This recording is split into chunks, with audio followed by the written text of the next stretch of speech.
Miren estas manos. Tóquenlas, si no les da asco como a ella. Son manos que no conocen el descanso. Tienen grietas que parecen mapas de carreteras viejas y callos tan duros, que a veces olvido que debajo hay carne y hueso. Durante 40 años, estas manos levantaron la casa donde vivimos, pagaron las carreras universitarias de unos hijos que ahora apenas me llaman, y sobre todo, mantuvieron los lujos de Rebeca. Pero para ella, estas manos solo eran una vergüenza. Lávate bien antes de sentarte, Esteban, dejas manchas de grasa en las sillas de lino, y ese olor a taller.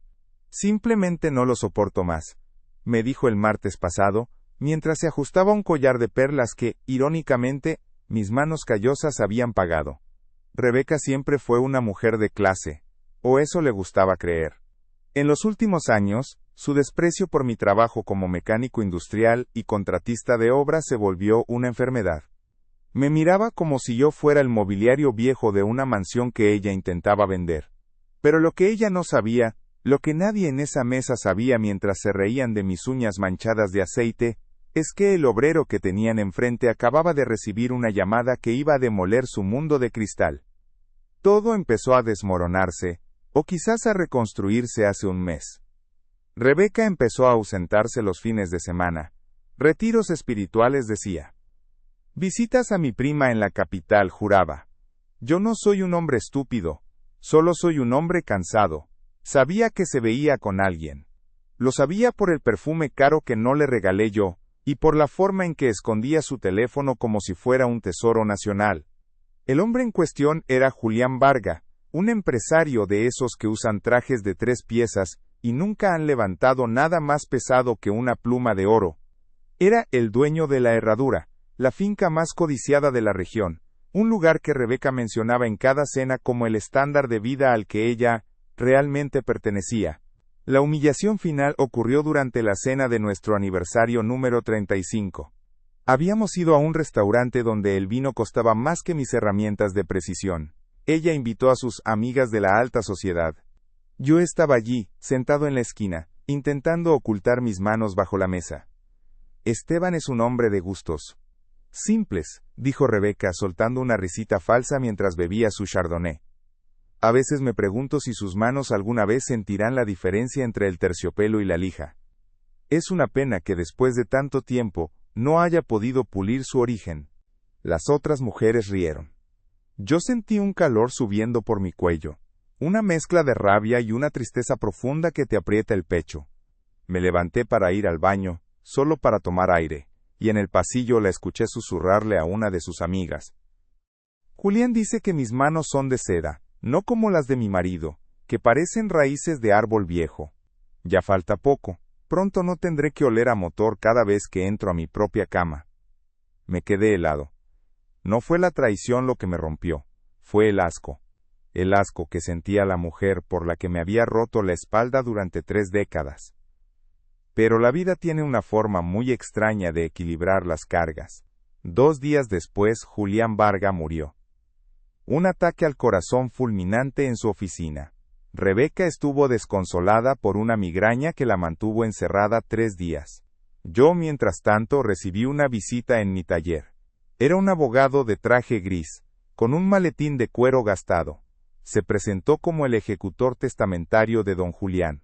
¿Por qué vendría usted a buscar a un mecánico?, le pregunté, limpiándome el sudor con un trapo sucio. Porque don Julián no tenía hijos, ni hermanos, ni padres vivos, respondió el abogado, mirándome con una mezcla de respeto y lástima. Pero tenía una deuda de sangre. Me dijo que usted salvó a su padre de morir aplastado en aquel accidente de la mina hace 40 años, y que usted nunca aceptó un centavo de recompensa. Don Julián nunca olvidó que su familia tenía fortuna gracias a que usted arriesgó con acento agudo su vida aquel día. El abogado abrió el maletín y sacó un sobre lacrado. El testamento es claro, señor Esteban. Usted es el único heredero de la propiedad total de la herradura. La casa, las tierras, las cuentas bancarias asociadas, todo. Don Julián decía que prefería dejarle su legado a un hombre con las manos sucias de trabajo que a las aves de rapiña que lo rodeaban. Me quedé mirando mis manos. Esas raíces de árbol viejo, ahora sostenían el título de propiedad del lugar donde mi esposa planeaba fugarse. Ella creía que se iría con su amante a disfrutar de la opulencia, dejándome a mí en la miseria de mi taller. No sabía que el dueño de su paraíso ahora era el hombre al que ella no quería ni tocar. Guardé el documento en mi caja de herramientas bajo llave. Esa noche, regresé a casa. Rebeca estaba en la sala, mirando catálogos de muebles caros, probablemente planeando cómo gastar el dinero que creía que Julián le habría dejado en algún rincón secreto. Me miró con ese desprecio habitual. Hueles a combustible, Esteban. Ve a bañarte al cuarto de servicio. No quiero que ensucies las sábanas nuevas. Caminé hacia la escalera, pero me detuve. Toqué el marco de la puerta con mi mano callosa, sintiendo la textura de la madera. Por primera vez en años, no sentí rabia. Sentí una calma gélida, la calma que precede a la tormenta que arrasa con todo. Tienes razón, Rebeca, le dije sin mirarla. Estas manos son difíciles de limpiar. Pero te aseguro que, a partir de hoy, vas a aprender a respetar cada uno de mis callos. Ella soltó una carcajada burlona sin quitar la vista de su revista. No tenía idea. En mi bolsillo, mi dedo rozaba la llave de la caja de herramientas. Había encontrado la pieza de información que lo cambiaría todo. El testamento no solo me hacía dueño de la finca, sino que incluía una cláusula sobre los invitados y ocupantes que Julián mantenía. Y yo estaba a punto de hacer una limpieza general. Esa noche no dormí. Me quedé sentado en el pequeño banco de mi taller, con la luz fluorescente parpadeando sobre mi cabeza y el documento de la herencia extendido sobre el mostrador de madera. El papel olía a viejo, a justicia tardía. El abogado me había dejado claro que la transición sería inmediata, pero me dio un consejo, que grabé a fuego en mi mente. No diga nada hasta que los títulos estén registrados a su nombre, en el conservador de bienes raíces. En este pueblo los rumores corren más rápido que la verdad, y la familia lejana de Varga podría intentar impugnar si huelen sangre. Tenía que ser un fantasma. Tenía que ser el mismo Esteban de siempre, el viejo aburrido, que llega a casa con manchas de grasa y agacha la cabeza ante los gritos. A la mañana siguiente, Rebeca estaba en la cocina, hablando por teléfono en voz baja. Al verme entrar colgó de inmediato con una sonrisa de suficiencia que me revolvió el estómago. Se veía radiante, como si la muerte de su amante fuera un trámite liberador más que una tragedia. Esteban, qué bueno que despiertas, dijo, sirviéndose café sin ofrecerme. He estado pensando, este matrimonio ya no tiene sentido. Tú estás obsesionado con tu taller, y yo necesito aire. He decidido que voy a viajar una temporada. Necesitaré que me firmes un acceso a la cuenta de ahorros conjunta para mis gastos. La cuenta de ahorros conjunta. Era el dinero que yo había guardado durante 20 años para nuestra jubilación. Eran mis horas extras, mis domingos bajo el sol, mis pulmones llenos de polvo de metal. Ella quería ese dinero para mantenerse a flote, hasta que, según sus cálculos, pudiera reclamar algo de la herencia de Julián. El dinero está invertido en materiales, Rebeca. Mentí con una voz plana, mientras tomaba un sorbo de agua directamente del grifo. No hay mucho disponible ahora mismo. Su rostro se transformó. La máscara de elegancia se cayó para mostrar la rabia pura. Eres un inútil. Toda la vida trabajando como un animal para terminar sin un centavo líquido. ¿Ves? Por eso Julián era un hombre de verdad y tú solo eres un engranaje más. Me das lástima. Se fue de la cocina taconeando con fuerza. Lástima, pensé. Si ella supiera que en mi caja de herramientas estaba el documento que la convertía técnicamente en mi inquilina, o peor aún, en una extraña en la propiedad que tanto codiciaba. Pasé los siguientes días reuniéndome con el abogado en ciudades vecinas para no ser visto. El plan era quirúrgico. No solo heredaba la finca a la herradura, sino también una serie de deudas privadas que Julián había ido adquiriendo, y que yo, como heredero universal, ahora poseía. Entre esos papeles, descubrí algo que me hizo sonreír por primera vez en años. La casa donde Rebeca y yo vivíamos, la que yo creía que era nuestra, había sido puesta como garantía por ella misma en un préstamo privado que Julián le otorgó hace 3 años para sus negocios de moda que nunca existieron. Ella le había entregado nuestra casa a su amante a cambio de efectivo para mantener su estilo de vida de reina. Y ahora, Ese préstamo me pertenecía a mí. Empecé a mover mis piezas.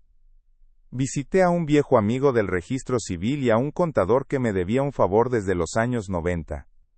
Estaba blindando la herencia, pasando los activos a un fideicomiso que nadie pudiera tocar. Cada vez que regresaba a casa y Rebeca me insultaba por el olor de mi ropa, yo simplemente contaba los días. El maltrato de ella escaló. Se sentía tan segura de su futuro que ya ni siquiera ocultaba sus intenciones. Un viernes por la tarde regresé y encontré cajas de mudanza en la sala. ¿Qué es esto?, pregunté, aunque ya lo sabía. Me mudo, Esteban. Unos abogados me contactaron. Parece que Julián dejó algunas disposiciones para sus allegados. No me lo dijeron directamente, pero sé que la herradura tiene un lugar para mí. No pienso pasar un día más en esta casa que huele a viejo y a miseria. Te dejo la casa para ti solo. Total, es lo único que puedes mantener con esas manos de piedra. Se acercó a mí y, con una crueldad que no olvidaré, me puso una moneda de poco valor en la palma de la mano. Para que te compres un jabón decente, a ver si así alguien te quiere en tu vejez. Cerré el puño sobre la moneda. El dolor de la humillación física era nada comparado con la satisfacción que estaba cocinando.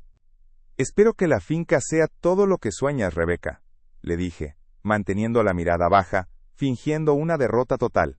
Oh, lo será. Mañana es la lectura oficial del testamento en la finca.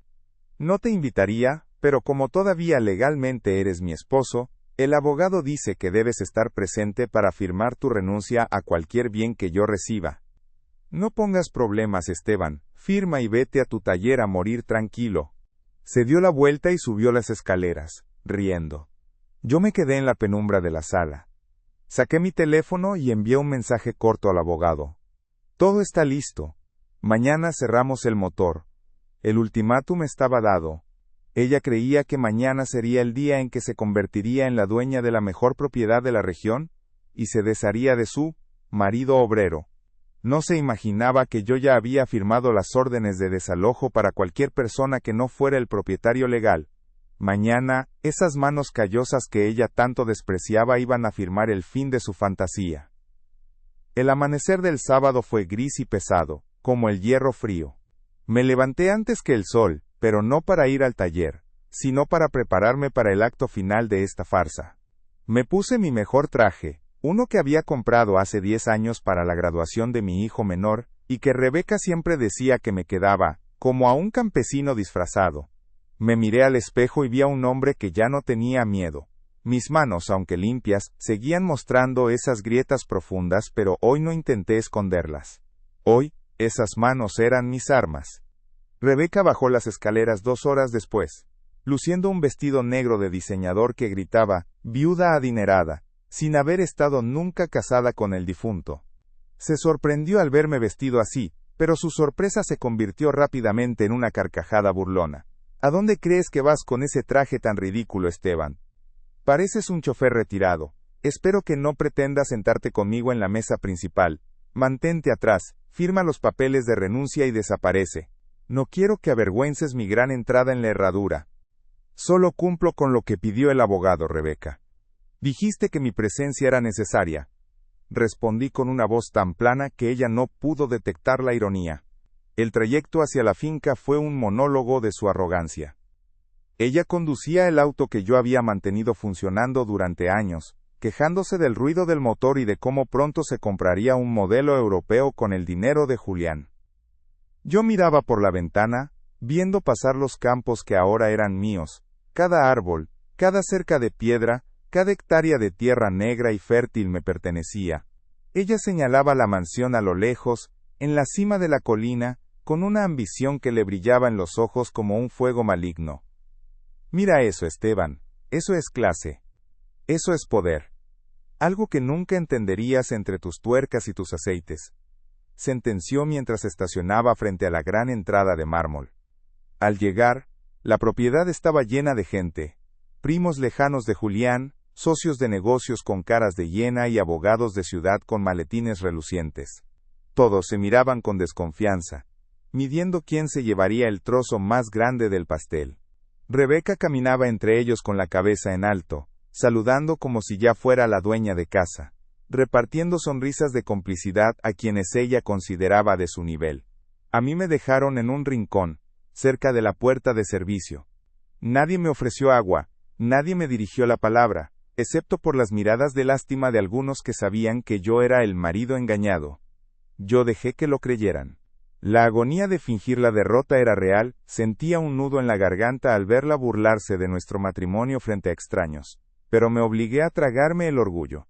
Cada insulto que escuchaba era un ladrillo más en el muro que estaba a punto de caer sobre ella. El abogado principal, el doctor Arrieta, el mismo que me visitó en el taller, aunque ahora fingía no conocerme demasiado, llamó a todos al gran salón. Rebeca se apresuró a tomar asiento en la primera fila, justo frente al escritorio de caoba. Yo me quedé de pie al fondo, apoyado contra la pared, con los brazos cruzados. Antes de proceder con la lectura del testamento de don Julián Varga, comenzó Arrieta con voz solemne. Hay un asunto pendiente respecto a las cargas hipotecarias de esta propiedad y de otras asociadas a los presentes. Rebeca frunció el ceño impaciente. Doctor, por favor, vayamos al grano. Todos sabemos por qué estamos aquí. Julián dejó disposiciones específicas para quienes estuvimos a su lado en sus últimos días. Arrieta la miró por encima de sus anteojos. Precisamente, señora. Pero antes necesito que firme este documento de reconocimiento de deuda. Es sobre el préstamo privado que usted solicitó hace 3 años, poniendo como garantía su residencia actual. Como el acreedor ha fallecido, la deuda ha pasado al nuevo heredero universal, y él exige la ratificación inmediata del impago para proceder con la ejecución. Rebeca soltó una risita nerviosa mirando a sus amigas. Oh, eso debe ser un error de procedimiento. Julián me dijo que ese dinero era un regalo. Pero, no importa, fírmelo donde sea. Una vez que tome posesión de mi parte de la herencia, liquidaré esa tontería. Es solo un papel, ¿no? Ella tomó la pluma de oro que estaba sobre la mesa, y con un movimiento elegante y despreocupado, firmó el documento. No lo leyó. Su arrogancia era tal que creía que las reglas de la lógica no se aplicaban a ella. Acababa de admitir legalmente que no tenía cómo pagar la casa donde vivíamos, y que aceptaba la ejecución de la garantía. Gracias, señora, dijo Arrieta, tomando el papel con una rapidez casi clínica.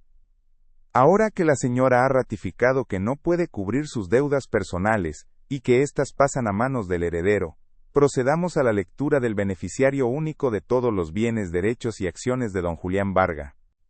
El salón se quedó en un silencio sepulcral. Rebeca se acomodó el vestido, se puso derecha y miró a los demás con una expresión de triunfo absoluto. Estaba convencida de que su nombre era el siguiente en salir de esos labios.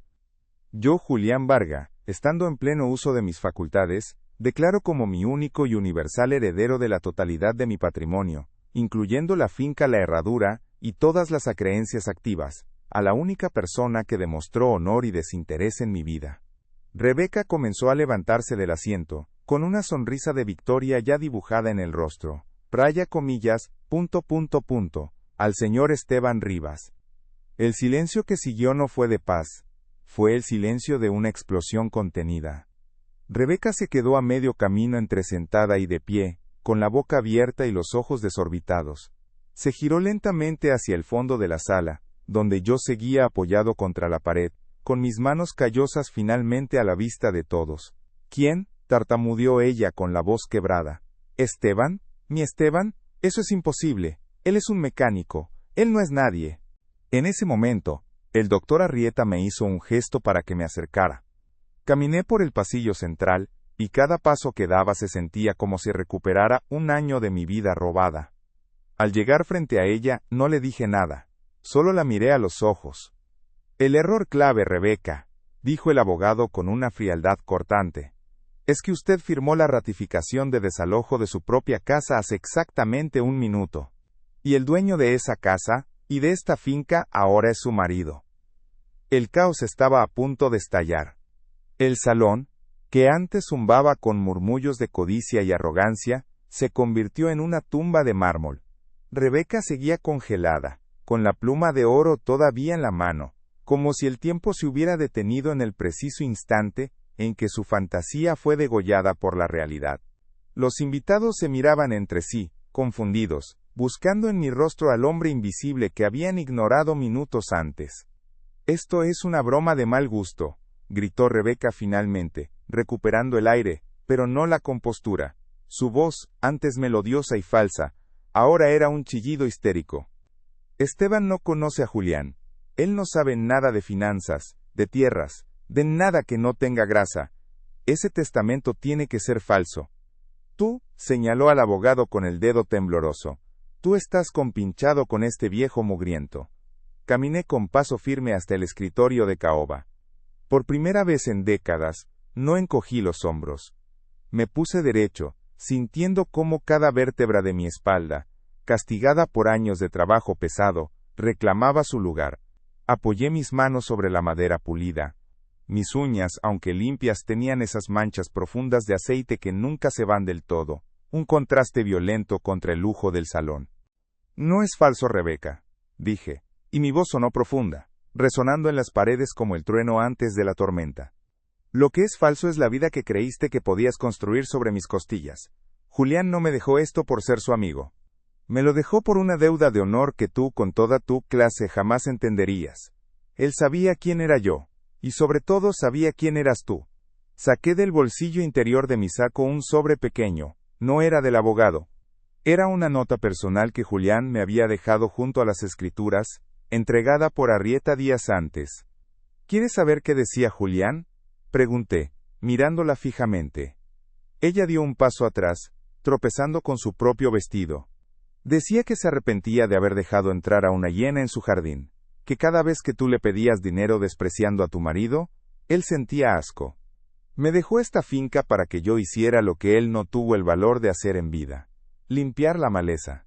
Los primos de Julián empezaron a protestar, levantándose de sus asientos, reclamando sus supuestos derechos. El doctor Arrieta dio un golpe seco en la mesa con un mazo de madera. «Silencio», ordenó el abogado. «El testamento es inatacable. Fue certificado ante notario hace 6 meses, con pruebas de video y exámenes psiquiátricos que avalan la lucidez de don Julián.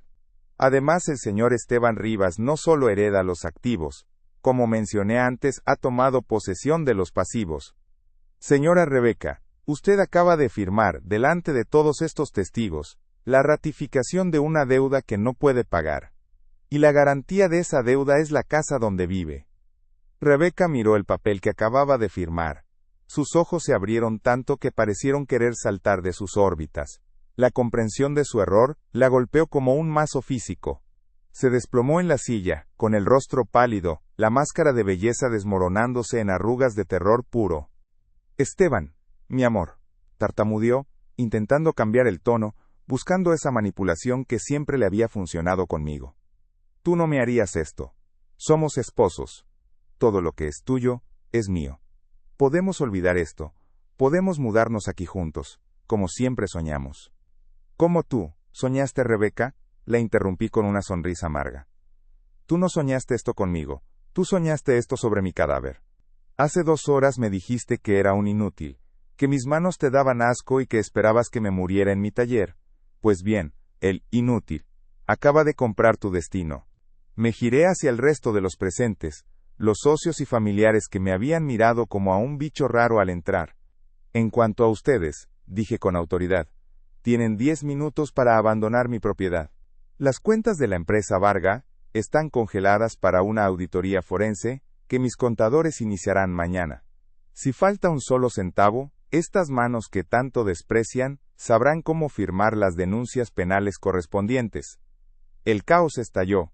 Los primos empezaron a insultarse entre ellos, los socios salieron casi corriendo para llamar a sus propios abogados, y el salón se convirtió en un nido de avispas alborotadas. En medio de todo el ruido, Rebeca se levantó y corrió hacia mí, intentando agarrarme de las manos, esas manos que ella tanto odiaba.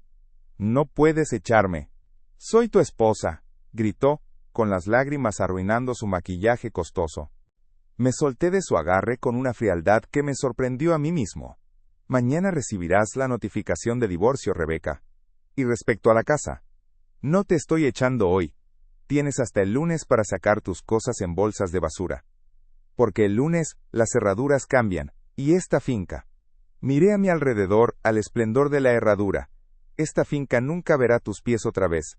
Rebeca soltó un grito de frustración y rabia, lanzando su bolso contra la pared. El golpe seco del cuero contra el mármol marcó el final de su reinado. Ella se quedó ahí, jadeando, dándose cuenta de que el hombre al que había humillado durante 30 años, acababa de borrarla de su propia vida con un solo movimiento de sus manos callosas. Pero el clímax apenas comenzaba. Porque mientras ella lloraba su derrota, yo vi por la ventana que los camiones de mudanza que yo había contratado ya estaban entrando por el camino principal. No venían a traer muebles. Venían a llevarse hasta el último recuerdo de su traición. El espectáculo que siguió en los jardines de la Herradura fue digno de una tragedia griega, pero para mí, fue la música más dulce que había escuchado en décadas. Mientras los invitados de Alcurnia se tropezaban entre ellos para llegar a sus autos de lujo, huyendo como ratas de un barco que ahora me pertenecía, yo salí al pórtico principal. El aire del campo, ese olor a tierra mojada y a pasto cortado que Rebeca siempre decía que era olor a pobreza, me llenó los pulmones de una libertad nueva. Los 3 camiones de mudanza que yo había coordinado con el doctor Arrieta se detuvieron frente a la escalinata. De uno de ellos bajaron 4 hombres con uniformes de trabajo, hombres de manos callosas como las mías, que me saludaron con un respeto que no tenía que ver con mi nuevo dinero, sino con el reconocimiento de un igual. Don Esteban, estamos listos. ¿Por dónde empezamos?, preguntó el capataz. Empiecen por el dormitorio principal, dije, sin quitarle la vista a Rebeca, que había salido detrás de mí, desencajada. Quiero que saquen todo lo que no esté en el inventario original de la finca, especialmente los artículos personales de la señora. Llévenlos a la dirección de la casa pequeña de la ciudad, la que está frente al taller. Rebeca soltó un alarido de horror. ¿Frente al taller? Ese barrio es un basurero. No puedes ponerme ahí, Esteban. Mis vestidos, mis joyas, todo se arruinará. Es el único lugar que estas manos de piedra están dispuestas a pagar por un mes más, respondí con una calma que la desarmó. Después de eso, estás por tu cuenta. Quizás puedas vender esas perlas que tanto te gustan para pagar un alquiler. En ese momento, apareció un segundo vehículo, una patrulla de seguridad privada. Julián, previendo el nido de víboras que era su familia, me había dejado instrucciones de cambiar la seguridad de inmediato. El jefe de escolta se acercó a mí y me entregó un juego de llaves pesadas y un mando electrónico. Señor Rivas, la propiedad está asegurada. Los perímetros están cerrados. Nadie entra ni sale sin su autorización biométrica. Sentir el peso de esas llaves en mi palma fue el clímax de 30 años de silencio. Eran las llaves de mi nueva vida, pero también las llaves que encerraban el pasado de humillaciones. Rebeca intentó entrar de nuevo a la casa, quizás para esconder algo, o para aferrarse a los muebles, pero uno de los guardias le bloqueó el paso con firmeza. Lo siento, señora, usted ya no tiene acceso a la residencia principal, dijo el guardia con voz metálica. Soy la esposa del dueño, gritó ella, golpeando el pecho del uniforme del hombre. Esteban, diles que me dejen entrar, tengo frío, tengo mis cosas ahí. Caminé hacia ella lentamente. Me detuve a escasos centímetros, lo suficiente para que pudiera ver cada línea de cansancio en mi rostro, cada cicatriz en mis nudillos. Esa frase ya no tiene poder aquí, Rebeca. Durante años, tú me cerraste las puertas de tu corazón, de tu respeto, y hasta de nuestra propia cama porque olía a trabajo. Hoy, soy yo el que cierra esta puerta. No por olor, sino por higiene moral. Saqué mi teléfono y le mostré una fotografía que el detective que contraté me había enviado semanas atrás. Era ella, en este mismo pórtico, besando a Julián mientras se reían, probablemente de mí. La cara de Rebeca se puso de un color gris ceniciento. Julián te usó para vengarse de la soledad, y tú lo usaste a él por codicia. Pero él, al final, entendió que el único hombre que nunca le falló, fue el que le salvó la vida a su padre sin pedir nada. Me dejó esto no para que yo fuera rico, sino para que tú fueras justa con la realidad. El doctor Arrieta se acercó con una carpeta de cuero. Señor Rivas, aquí están los títulos de propiedad debidamente registrados a su nombre. El proceso ha terminado. Usted es, legalmente, el dueño absoluto de todo lo que pisa. Tomé la carpeta. Era pesada, sólida, Miré hacia el horizonte, donde el sol empezaba a bajar, bañando las tierras de la herradura en un tono dorado. Mis aliados, el abogado y los trabajadores, se quedaron a mi lado. Rebeca, en cambio, se quedó sola en medio del camino de grava, con sus tacones caros enterrándose en la tierra que tanto despreciaba. Sus amigas ya se habían ido, sus contactos no le devolvían las llamadas, y su amante estaba bajo tierra. «Vete ya, Rebeca», le dije sin odio, solo con una profunda indiferencia. «Mañana el taller estará abierto. Si necesitas que te arregle el auto para que puedas buscar trabajo, te haré un descuento, por los viejos tiempos». Ella me miró con un odio puro, pero tras ese odio, vi por primera vez el miedo. El miedo de una mujer que nunca aprendió a sostenerse sola, porque siempre pensó que mis manos estarían ahí para cargarla. Se dio la vuelta y empezó a caminar hacia la salida, arrastrando su vestido de diseñador por el lodo. Entré en la mansión y cerré las puertas dobles de roble. El eco del cierre resonó en todo el salón. Me senté en el gran sillón de cuero de Julián, puse mis manos sobre mis rodillas y, por primera vez en mi vida, no sentí la necesidad de escondérmelas. Eran las manos de un dueño. Eran las manos de un hombre libre. Han pasado 6 meses desde aquella tarde en el salón de mármol de la herradura. Hoy estoy sentado en el porche de la casa principal, viendo cómo el sol se oculta tras las colinas. El aire ya no pesa. Mis pulmones, que durante décadas respiraron el polvo de los talleres y el desprecio de una mujer vacía, ahora se llenan de la paz que solo da la justicia cumplida. Mucha gente en el pueblo pensó que yo vendería todo, que un hombre de herramientas no sabría qué hacer con una finca de este calibre. Se equivocaron.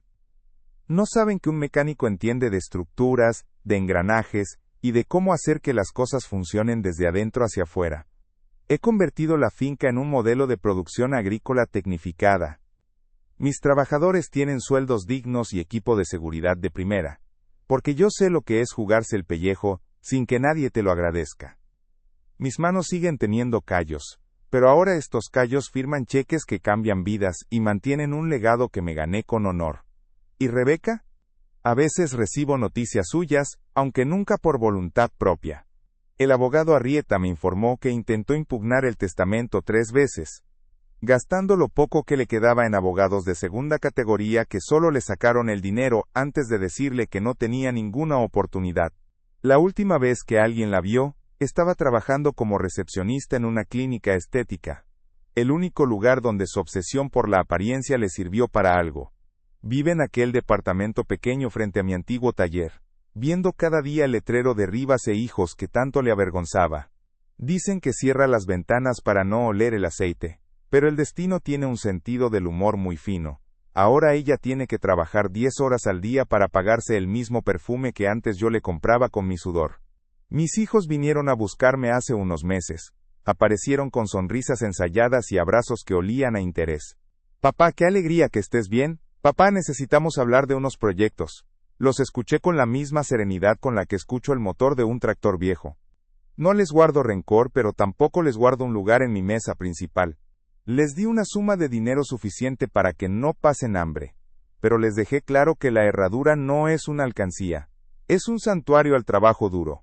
Si quieren algo más, tendrán que ensuciarse las manos, tal como hice yo. A veces, por las noches entro en el despacho de Julián, y miro el retrato de su padre. Me pregunto si él sabía que, al dejarme todo esto, me estaba dando más que tierras y dinero, me estaba dando mi dignidad de vuelta. Julián no era un santo, pero entendía que en un mundo lleno de apariencias, un hombre que cumple su palabra y no se rinde vale más que 1000 títulos de nobleza. He decidido convertir parte de los terrenos en una escuela técnica gratuita para jóvenes de la región. Quiero que aprendan que no hay nada de malo en el trabajo manual, que los callos en las manos son medallas de guerra, y que la verdadera clase no se compra con perlas, sino que se construye con integridad. El taller sigue abierto, por cierto. Ya no por necesidad, sino por gusto. Voy un par de veces por semana, me pongo el mono de trabajo y arreglo algún motor viejo. Me gusta sentir el tacto del metal y el olor al aceite. Me recuerda de dónde vengo para no perderme en lo que ahora tengo. La vida es como un motor de combustión. Cada pieza tiene que estar en su sitio para que haya equilibrio. Si intentas forzar el mecanismo con mentiras y soberbia, tarde o temprano el motor se funde. Rebeca intentó vivir una vida que no le correspondía, pisoteando el suelo que la sostenía, y terminó donde su propia codicia la llevó. Yo, en cambio, seguí siendo el mismo hombre, y por eso hoy puedo dormir tranquilo. Ayer, mientras caminaba por los linderos de la finca, encontré aquella moneda que Rebeca me lanzó al suelo el día que se marchó. Estaba enterrada en el lodo, oxidada y olvidada. La recogí, la limpié con el pulgar y me eché a reír. La guardaré en un marco en mi oficina. No por el valor del metal, sino para recordar siempre que la justicia kármica tarda, pero cuando llega, tiene la fuerza de una prensa hidráulica. Hoy, mis manos callosas sostienen una copa de vino de mi propia cosecha.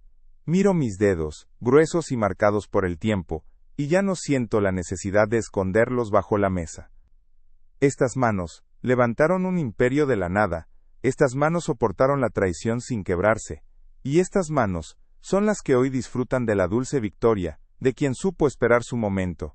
Al final del día, el aceite se quita con jabón, pero la mancha de la traición no se quita ni con todo el oro del mundo. Me llamo Esteban Rivas, soy mecánico de oficio y dueño por derecho, y por primera vez en 62 años, puedo decir que el motor de mi vida por fin suena perfecto.